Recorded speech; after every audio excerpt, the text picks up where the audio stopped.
Hola, buenas, bienvenidos a este podcast, bienvenidos a Stop with Kile en este nuevo episodio ya número 14, en el cual vamos a ir con un nuevo libro, nuevo entre comillas, porque ya vimos la primera parte de este libro, de Adiós Ansiedad, del autor David Burns, así que esta sería la parte 2 de ese libro.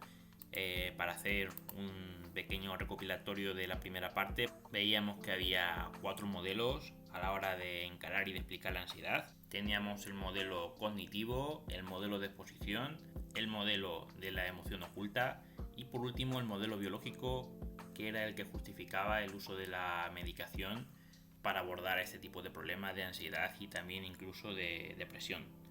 Hoy, en este episodio 14 de Stop with Kile, vamos a ver el modelo cognitivo, que era el primer modelo que explicaba el libro y que vamos a ver más en profundidad.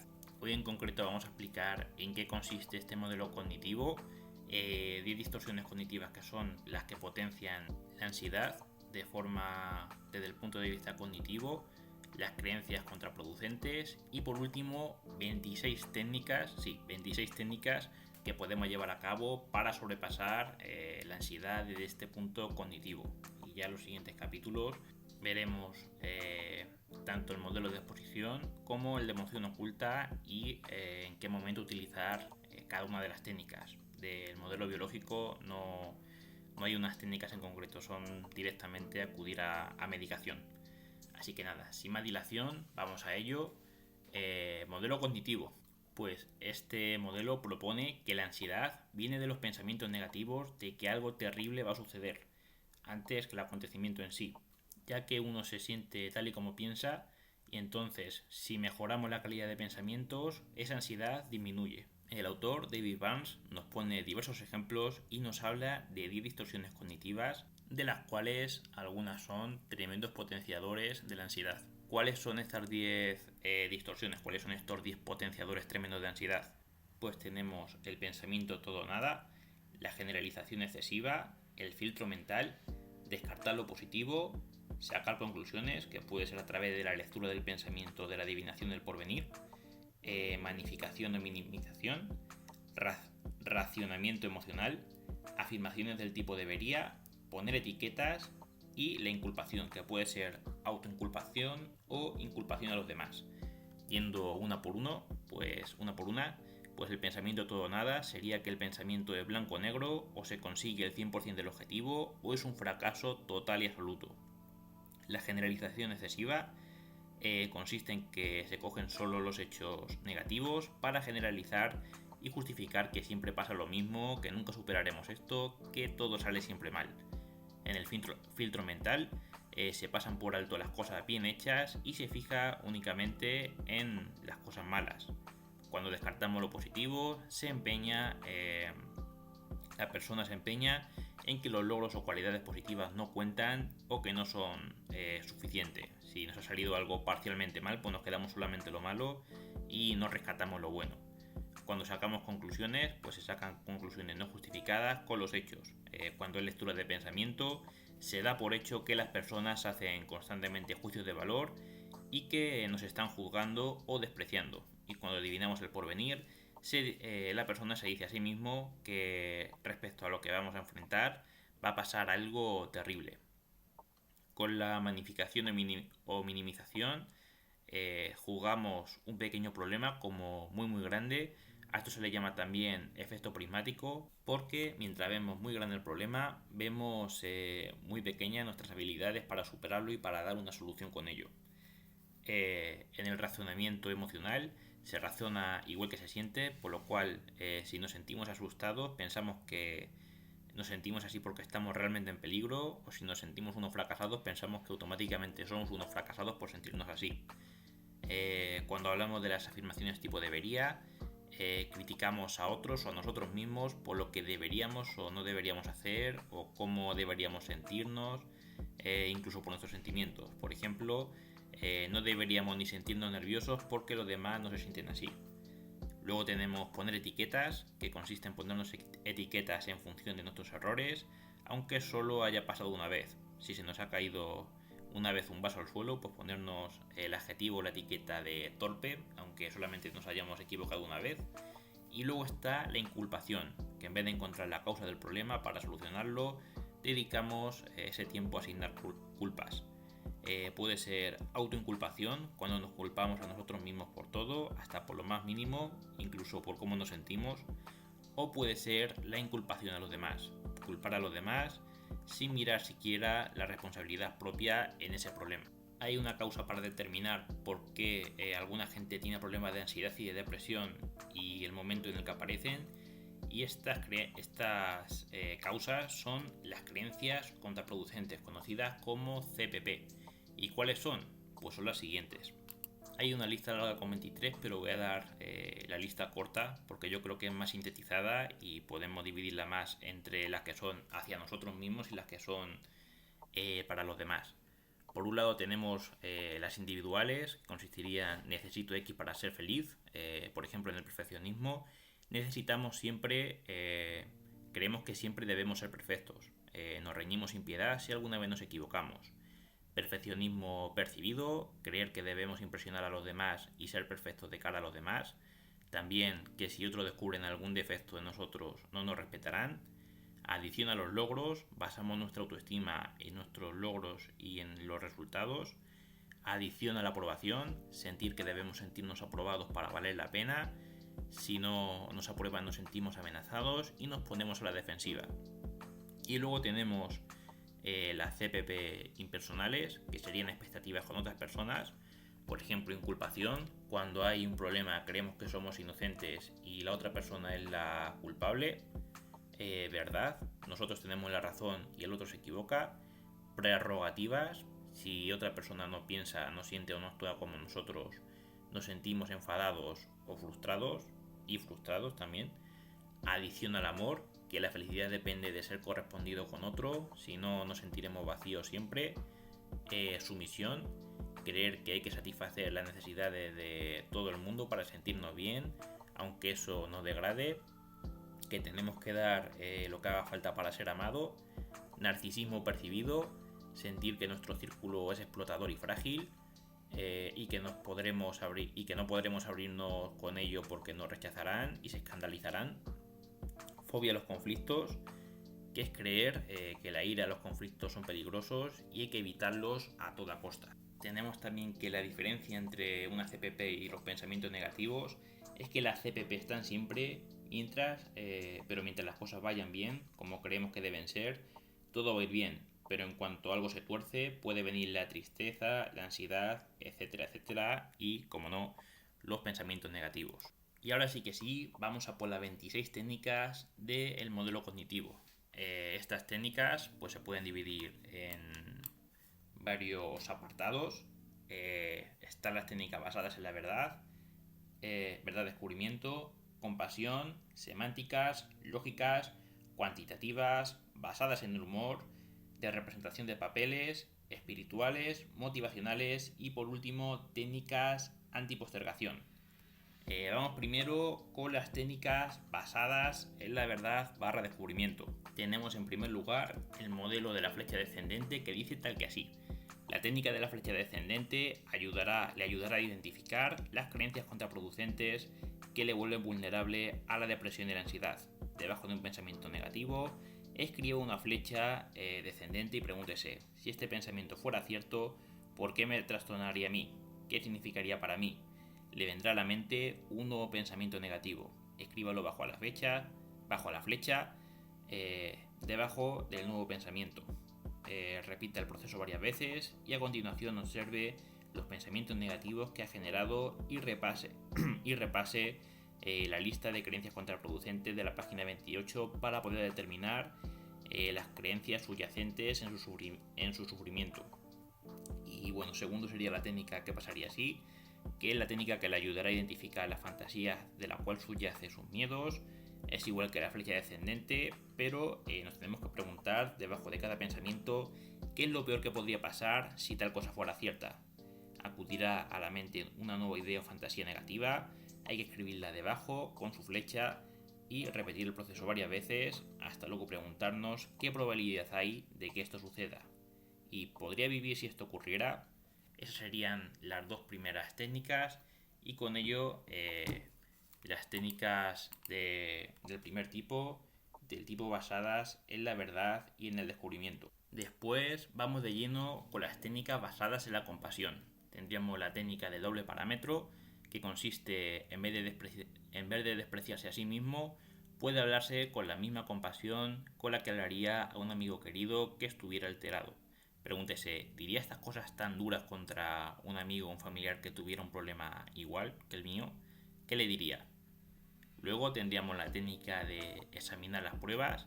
En vez de suponer que un pensamiento negativo es verdadero, pregúntese qué pruebas hay de esta afirmación. Puede resultar especialmente útil cuando el pensamiento negativo consiste en la distorsión que hemos visto antes llamada a saltar conclusiones. Preguntarnos si hay alguna prueba que apoye la creencia y si hace falta documentarnos.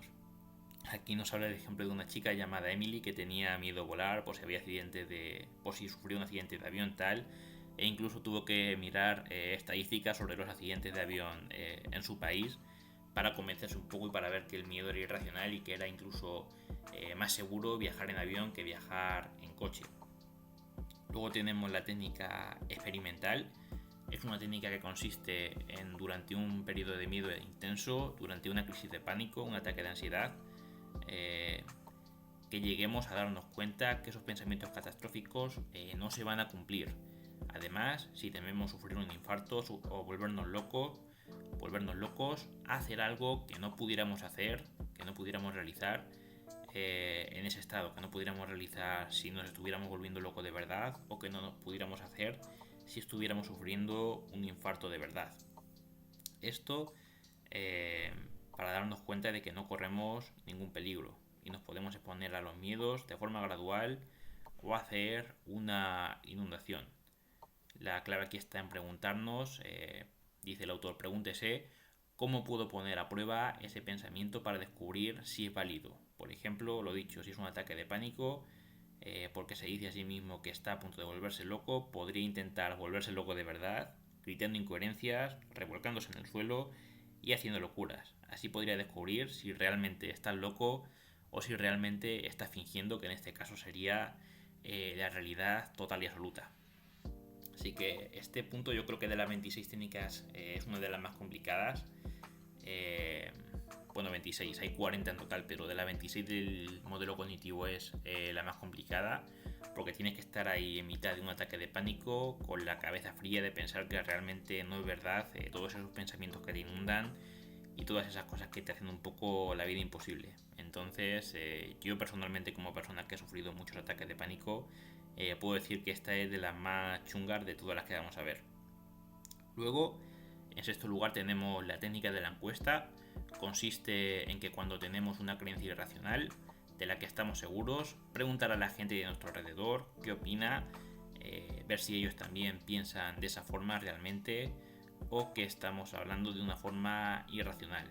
La mejor forma de erradicar la lectura del pensamiento es sin duda esta, preguntándole a la otra persona qué piensa en vez de hacernos nosotros fantasías de si nos están criticando, de si nos están diciendo algo malo por las espaldas, pues preguntar cara a cara. Si usted cree, por ejemplo, que su timidez es rara o vergonzosa, puede preguntar a varios amigos si se han sentido tímidos alguna vez en su vida. Probablemente descubra que la mayoría de personas se sienten tímidas en ciertas ocasiones, en muchas seguramente. Y bueno, la última técnica de la compasión sería la retribución. Consiste en preguntarnos cuál fue el problema real, cuándo nos rechazaron o tuvimos algún problema con alguien, ya que a veces nos culpamos a nosotros y otras veces culpamos a los demás. Ya hemos visto autoinculpación e inculpación, aunque la mayoría de las veces es más culpa de las circunstancias que de las personas. Si usted está angustiado o deprimido, puede que se esté riñendo a sí mismo incansablemente y que se culpe de sus defectos. Al aplicar la técnica de la retribución, piensa en todos los factores que contribuyeron al problema y se centra en resolverlo o aprender de él, en vez de culparse y hacerse trizas a sí mismo. Esa es el espíritu, ¿no? La base de esta retribución, pensar en las causas reales que contribuyeron al problema, en vez de culparnos a nosotros mismos o culpar a otra persona. Las siguientes técnicas que vamos a ver son las técnicas semánticas. Con el método semántico, que es la primera de estas técnicas, nos habla del daño que hacen las afirmaciones del tipo debería, tendría que, esto no debería ser así, la llama el autor la tiranía de lo debería, y nos dice que deberíamos de cambiar totalmente esto, es lo único que debería válido, y en su lugar podríamos cambiarlo por preferiría, sería preferible que esto fuera así, pero pues no puede ser así. Sería estupendo que fuera así, pero no sería así.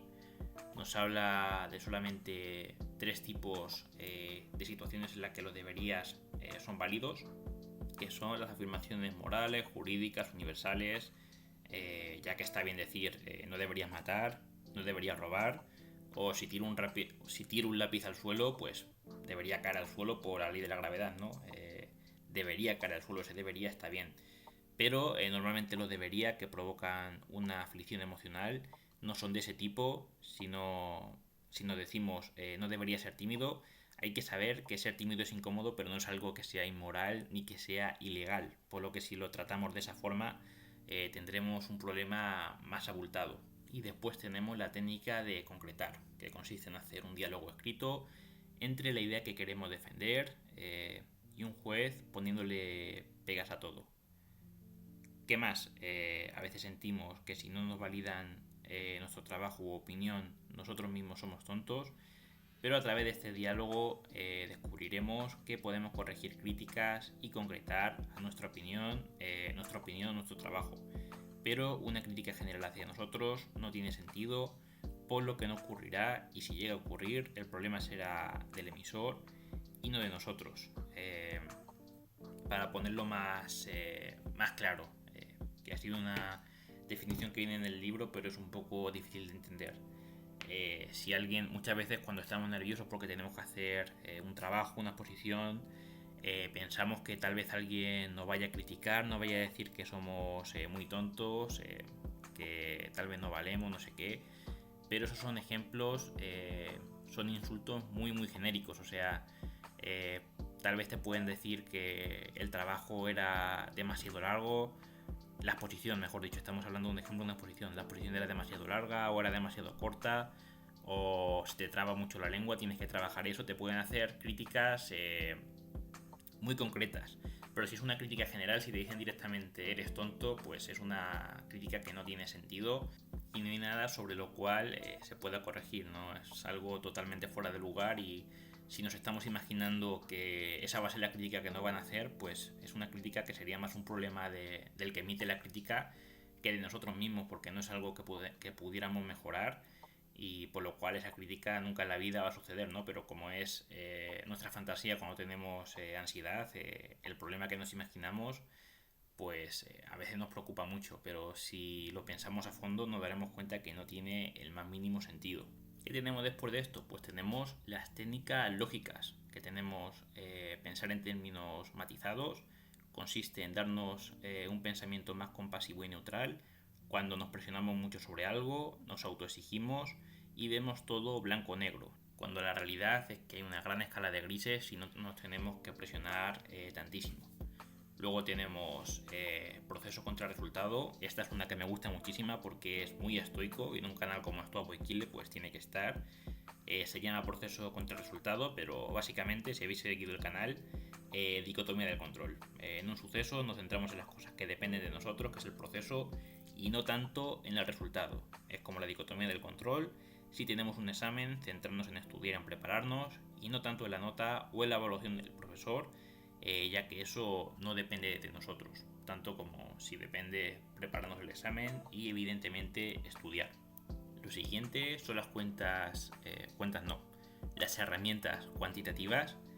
Tenemos primero el autoseguimiento. Esta técnica consiste en apuntar en un reloj de pulsera o en un cuaderno, donde sea, en una nota del móvil, lo que sea, cada vez que tengamos un pensamiento negativo, de modo que con el paso del tiempo cesará la cantidad de los mismos. Importante recalcar que al principio aumentarán porque vamos a estar como más conscientes de que se producen, más pendientes de ellos, pero con el paso del tiempo nosotros lo apuntamos, nos olvidamos y irán bajando. Al final del día apuntamos en la agenda el número total de pensamientos y ponemos de nuevo a cero el contador para prepararnos de cara al día siguiente. Practicando esto durante varias semanas, los pensamientos negativos se reducen o desaparecen por completo. Luego tenemos los ratos de preocupación, que consiste en vez de combatir los pensamientos negativos, no dejaremos llevar por la corriente y ceder ante ellos. Dedicamos uno o varios ratos fijos de cada día a sentirnos preocupados, deprimidos o culpables. Durante esos ratos procuramos estar lo más trastornados posibles a base de bombardearnos con pensamientos negativos, y el resto del tiempo lo podemos dedicar a vivir a nuestra vida de manera positiva y productiva, ser felices. Y bueno, podemos escribir esos pensamientos o grabarlos en audio. Aquí lo del audio nos habla, evidentemente no era en audio, será con grabadora. Un ejemplo de un doctor que tenía también este tipo de pensamientos negativos. Decía que claramente no podía apuntar los pensamientos en el momento porque estaba en consulta hablando con pacientes y tal, pero luego en cuanto se iba el paciente sacaba una grabadora y se ponía a grabar todos esos pensamientos malos que tenía durante ese rato. Y bueno, luego se obligaba a sí mismo a escucharlos. Y al final pues le fue bastante útil para poder terminar con esos pensamientos, dándose un rato para pensarlos, y ya no lo volví a tener cuando se recuperó de eso. Lo siguiente que tenemos son las técnicas basadas en el humor. Bueno, las técnicas basadas en el humor, tenemos aquí varios ejemplos. Tenemos, por ejemplo, la técnica del ejercicio de ataque a la vergüenza. Consiste en hacer algo que nos provoque vergüenza y nos haga sentir incómodos para darnos cuenta que a la gente pues no le resulta tan importante lo que hacemos o lo que dejamos de hacer. Y la regla para hacer esto pues es que evidentemente no nos metamos con nadie y lo hagamos en un contexto que proceda. Sabemos que hay situaciones que corresponde hacer una broma y situaciones pues que no. Entonces, no meternos con nadie y que proceda a hacer eso. Luego tenemos la magnificación paradójica y consiste en exagerar nuestros pensamientos negativos en vez de discutirlos, empeorarlos y empeorarlos hasta que nos resulten absurdos y eso nos tranquilice.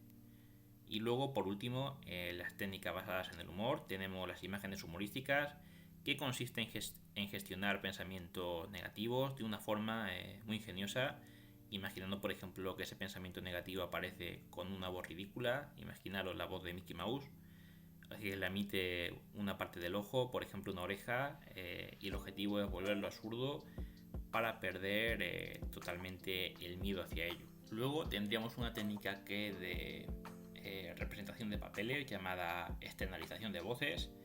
Otra persona y usted se turnan para representar el papel de sus pensamientos negativos y el de sus pensamientos positivos. Importante que la persona que representa los pensamientos negativos, que es la que ataca, tiene que hablar en segunda persona. Tú eres un desgraciado, eres un miserable, no vales para nada, no sé qué. Y la persona que representa los pensamientos positivos se defiende hablando en primera persona. Yo. Esto es muy importante. Yo sí que valgo para algo, no sé. Digamos que sería llevarle la contra a esos pensamientos negativos. Y esto hay que hacerlo en primera persona, es muy importante. Al igual que también es importante limitar la discusión a los pensamientos positivos y negativos y no otros temas. Hay gente que ha terminado discutiendo porque se han salido del guión y han terminado en peleas reales, ¿no? Se tiene que limitar a sus pensamientos, que son los que provocan ansiedad. Bueno, cuando se queden atascados, invertir los papeles, entre otras técnicas que también dan buen resultado, como la inversión de papeles. Se cuenta la técnica del doble patrón, la paradoja de aceptación, el abogado del diablo, la fantasía temida, el entrenamiento del coqueteo y la técnica de David Letterman, que esa la veremos más adelante, pero son técnicas que llevándolas juntas pueden llevar a un resultado conjunto, un buen resultado conjunto.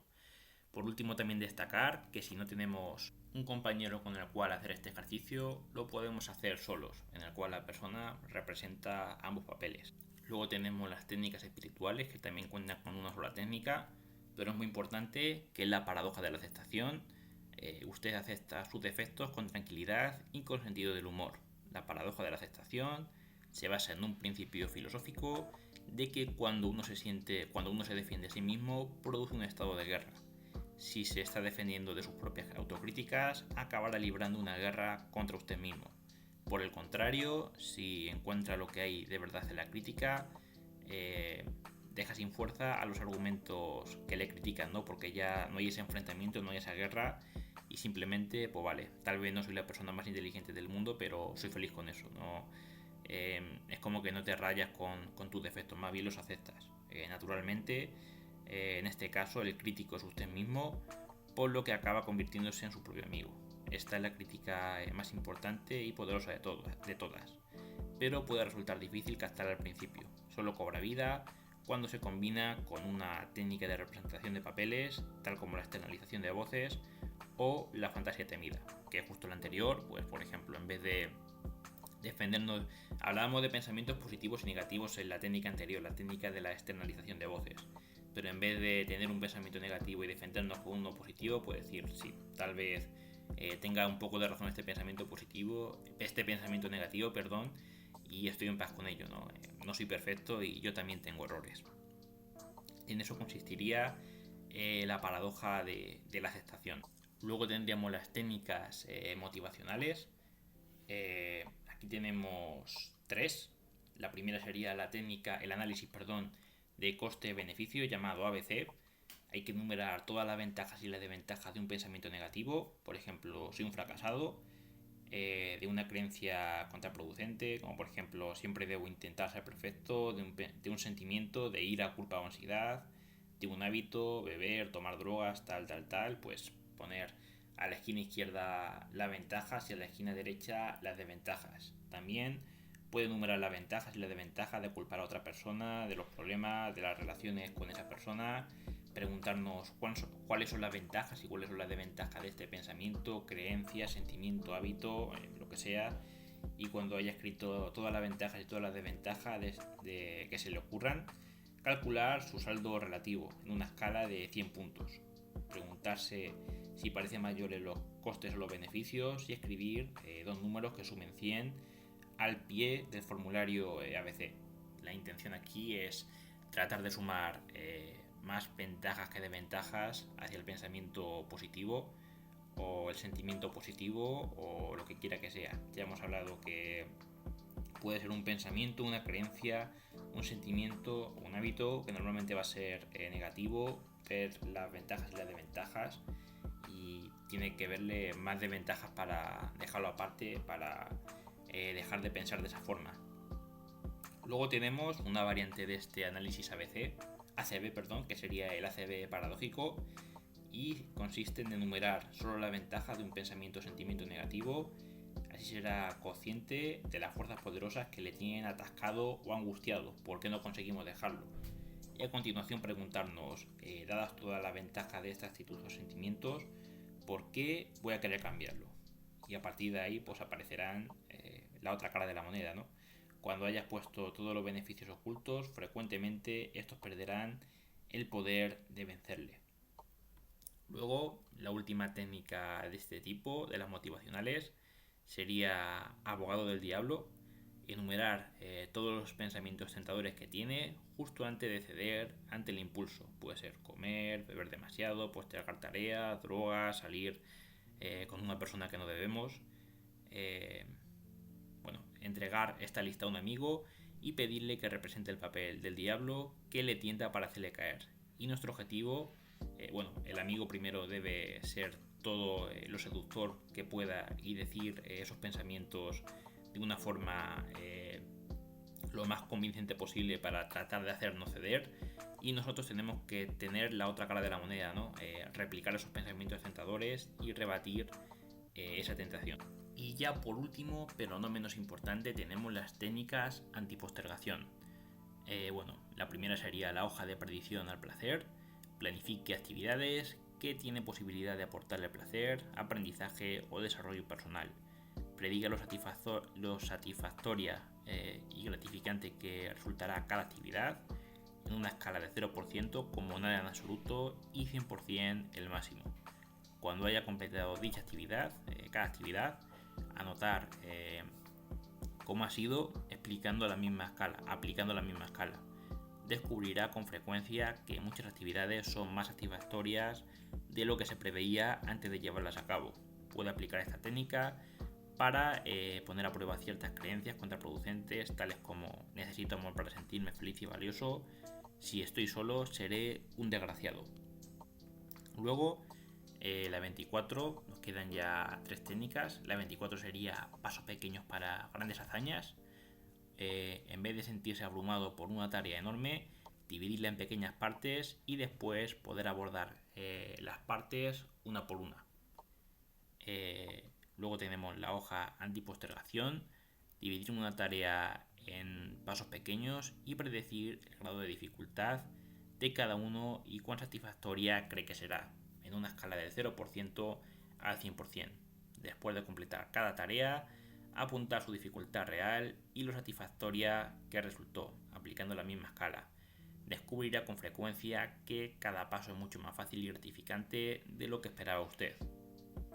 Luego tenemos por último la lista de problemas y soluciones, que ya es la última técnica, la última herramienta de este modelo cognitivo, y consiste en elegir un momento determinado en el que usted esté dispuesto a emprender una tarea que ha estado dejando, dividir una hoja de papel en dos con una línea y encabezar las dos columnas con el título problemas y soluciones.